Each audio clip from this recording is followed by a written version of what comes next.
Please subscribe my channel. बेटी के साथ आगे आगे गौरी कव्वी और उसका पति कालू कौवा पीछे पीछे उड़ते हुए जा रहे थे। वो पुराना जंगल छोड़कर नए जंगल में नए घर बनाने जा रहे थे। अरे गौरी, क्या हुआ? तुम बैठ क्यों गई हो? कालू भैया अगर ऐसे ही रास्ते में रुकते रहे तो हमें रास्ते में ही रात हो जाएगी। चिड़िया, मुझे भूख लगी है, क्या तुम्हारे पास दाना है? गौरी, जो दाना मैं साथ लाई थी वो तो खत्म हो गया। चिड़िया, भूख तो मुझे भी बहुत तेज लगी हुई है। हम सब यहाँ से दाना ढूंढ कर खा लें, बाकी का सफर बाद में करते हैं। ऐसे कहते हुए कौवा और कव्वी दाना ढूंढने निकल जाते हैं। मम्मा, जब तक कौवा अंकल और गौरी आंटी आएंगे हम भी दाना ढूंढ लेते हैं। हाँ मेरी बेटी, आपने ठीक कहा है। फिर चिड़िया और उसकी बेटी भी दाना ढूंढने निकल जाती हैं। गौरी कव्वी और कालू कौवा इधर उधर देखकर एक घर में घुस जाते हैं। वहाँ एक बूढ़ी कव्वी बैठी हुई थी। बुढ़िया, अगर ज्यादा काएं काएं की तो जान से मार दूंगी। गौरी, उठाओ इसका दाना। कृपया करो मुझ बूढ़ी कव्वी पर, मैं ये दाना बहुत मुश्किल से ढूंढ कर लाई हूँ। अगर मेरा बेटा आ गया तो वो छोड़ेगा नहीं तुम्हें। बुढ़िया, हमें अपने बेटे से डराने की जरूरत नहीं है। कव्वी और कौवा बूढ़ी कव्वी का सारा दाना छीनकर भाग जाते हैं। चिड़िया को तो बहुत मुश्किल से केवल 2 दाने ही मकई के मिले थे। अरे गौरी कव्वी, तुमने इतना सारा दाना कहाँ से ले लिया? मुझे तो केवल 2 दाने ही मिले हैं।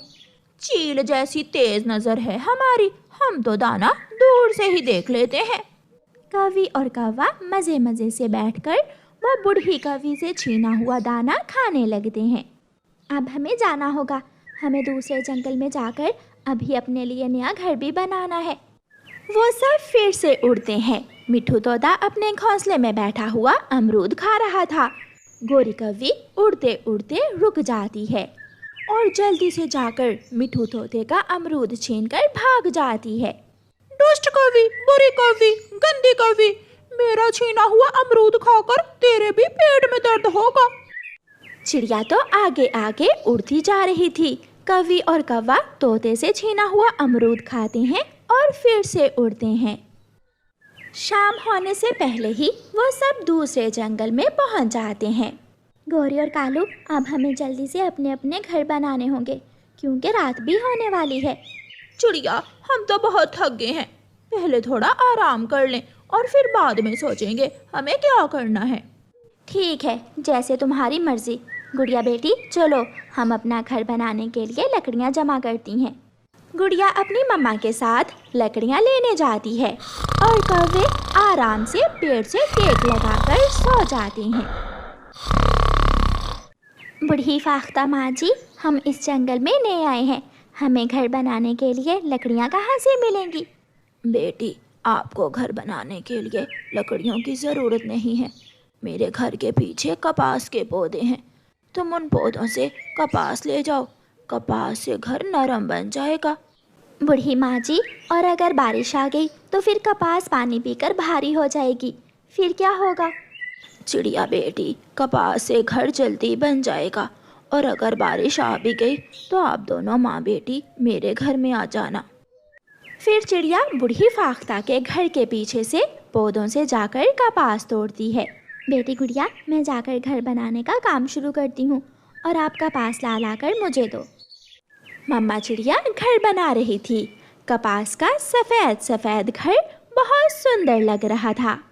चिड़िया की बेटी गुड़िया बहुत तेज़ी से काम कर रही थी। वो अपनी चोंच में कपास लाती और अपनी मम्मा को देकर दोबारा कपास ले कव्वी सोकर उठ जाते हैं। हाय, मैं मर गई। कालू, देखो तो उस छोटी सी चिड़िया ने कितना सुंदर घर बना लिया है। ऐसा घर तो हमारे पास होना चाहिए था, मगर चिड़िया तो हमारी दोस्त है, हम इसे ये घर छीन भी नहीं सकते। कोई दोस्त नहीं हमारा। कालू, चल हम चिड़िया को भगाकर घर पर कब्जा कर लेते हैं। चिड़िया और उसकी बेटी अपना घर बनाकर बहुत खुश थीं। चिड़िया, बन गया घर? हाँ गौरी, मैंने कपास का बहुत ही सुंदर घर बनाया है। मेरी बेटी ने इस घर को बनाने में मेरी बहुत मदद की है। घर तो अच्छा बन गया है। अब तुम दोनों माँ बेटी अपने लिए भी कोई घर बना लो। क्या क्या मतलब कालू अंकल? ये घर हमने अपने लिए ही तो बनाया है। अफसोस छोटी चिड़िया, ये घर हमें पसंद आ गया है और जो चीज हमें पसंद आ जाती है हम वो किसी को नहीं देते। भाग जा यहाँ से छोटी चिड़िया। चिड़िया रोने लग जाती है। मैं समझी तुम दोनों दूसरों से बुरा करते हो, मगर मेरे दोस्त हो। लेकिन ये मेरा वहम था, जो बुरा होता है वो कभी भी बुराई से नहीं रुकता। तुम बुरे हो, दुष्ट कौवे हो। आज के बाद मेरी और तुम्हारी दोस्ती खत्म हुई। चलो बेटी। चिड़िया अपनी बेटी को लेकर थोड़ी दूर जाकर एक पेड़ की डाल पर बैठ जाती है और कौवे आराम से चिड़िया के बनाए हुए कपास के घर में चले जाते हैं। मम्मा, क्या आज की रात हम इसी डाल पर गुजारेंगे? हाँ गुड़िया बेटी, हम कल सुबह अपने लिए नया घर बना लेंगे। रात होते ही आसमान पर काले गहरे बादल छा जाते हैं और तेज बारिश शुरू हो जाती है। बारिश का पानी कपास के घर पर गिर रहा था और कपास का घर भारी से भारी होता जा रहा था। गुड़िया बेटी, मुझे याद आया, उस बूढ़ी फाख्ता माँ जी ने कहा था कि अगर कोई दिक्कत हुई तो हम उसके पास आ जाएं। हाँ मम्मा, हम उस बूढ़ी माँ जी के घर चली जाती हैं। ऐसे चिड़िया और उसकी बेटी बूढ़ी फाख्ता के घर चली जाती हैं।